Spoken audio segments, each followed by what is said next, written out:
As promised, we're going to go over some nested ifs. Obviously, SimNet has been teaching you that, but this is something that I do a lot for different clients, for different jobs that I've done. So without looking at what they teach, I'm going to teach you my way. Obviously, to get SimNet right, you better do it SimNet's way, and hopefully it won't differ, but if it does, I'm just going to show you what I do. So there's two typical examples would be, I've got down here standard application is time cards in the state of California, where basically if you work less than 8 hours, you just get regular pay. If you work over that, you get time and a half up to 12 hours. And then if you work over 12, you get double time. And then on top of that, even if you didn't work that, if there's ever a time when your work hours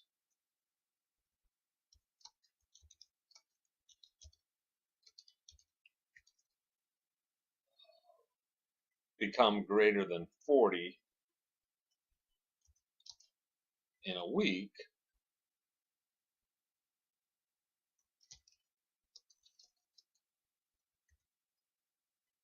then all of those would be paid at time and a half. So rather than watch me type, I will move into the other example, and that is I've got just a bunch of salespeople here. They're all making sales, and there's a bonus that is paid out on their weekly amount, where if you make sales above 350, you get 350. But obviously, they want to incentivize you to sell more. So if you sell more than 400, you get a bonus of 475. If you sell more than 4,500, you get a bonus of $600. If you sell more than 5,000, you get 725. But on top of that, anytime one sale is over $1,000, you get an extra $100. So you'll see right here, we've got a couple of people that made $1,000 sales. There's another one here. Yeah, here we go. Okay, so we're going to want to watch for these. Now let's go through the logic of this, because really, if you can track the logic of these if else's, then the only thing to watch out for is where the parentheses line up. What's going to happen is you're going to want to solve this problem almost like an algebraic equation. I know some of you have complained you're not good at math and so forth. Well, once you program this in, it'll take care of all the math for you. So the good news is you just have to do it once. You just have to put the formula in. You don't really have to do the actual work. I didn't bore you with coming up with totals. That's just a summing of all of the ones to the left. But then here, we want to say, is this greater than any one of these amounts? And the best way is to start at the top and work your way down. Otherwise, you would have to, is it yes? Is it yes? Is it yes? Is it yes? Where if it is yes, then you don't have to do these other three calculations.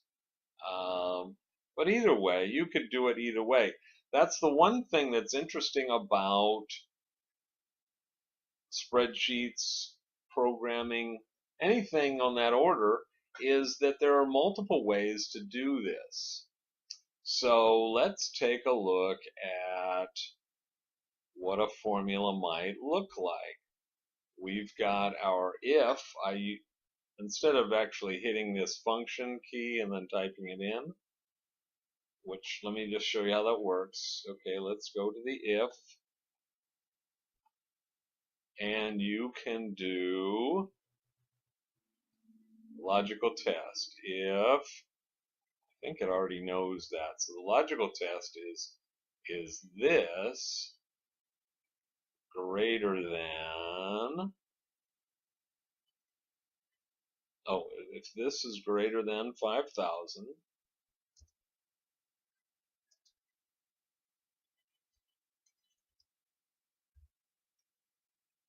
if that's true, then we're going to put 5,725.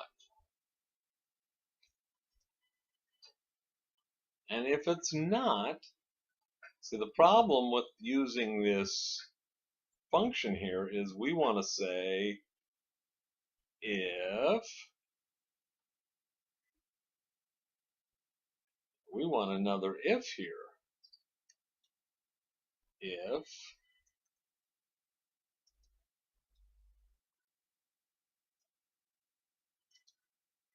greater than 4,500.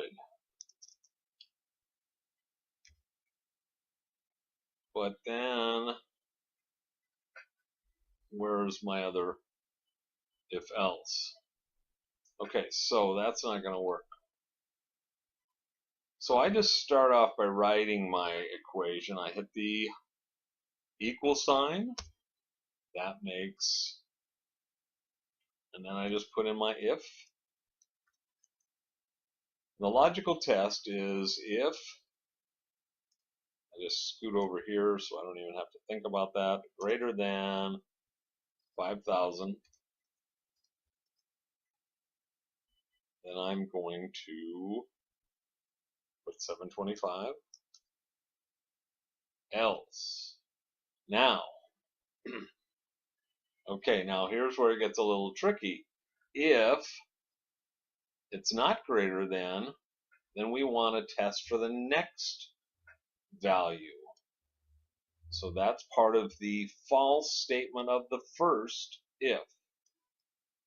But we're going to create another if. If, and then again I go over here, greater than 4,500. Now true, I'm going to have 600. If it's not true, I'm going to have another if.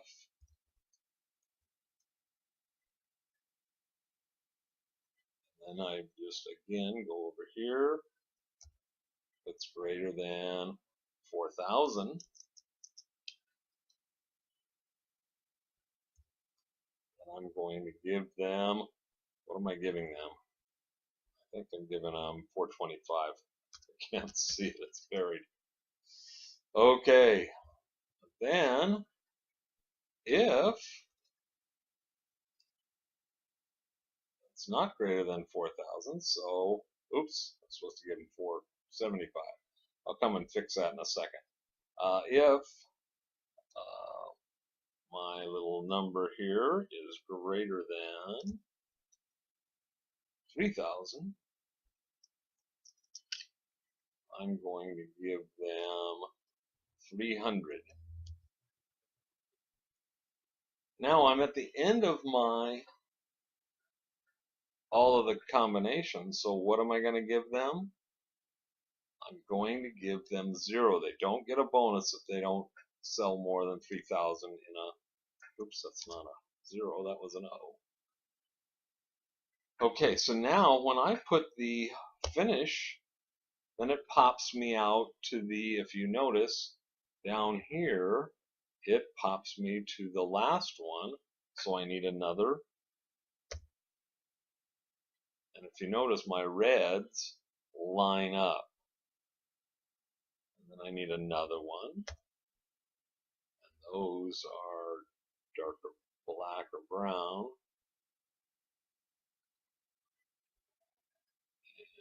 And then I need one to close off the whole thing. I don't. See, the color doesn't match any of the others, so I don't. I'm done. Oh, it tells me I entered too many functions.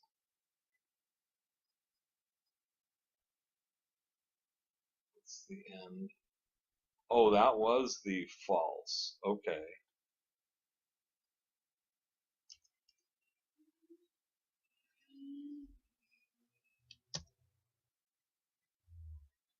We found a typo in the formula and tried to correct it for you. So they're telling me this is what it should look like. Do I want to accept it? I say yes. Boom. So we got 725. But that was wrong because he was supposed to get 775. No, no, he was supposed to get 475. That was it.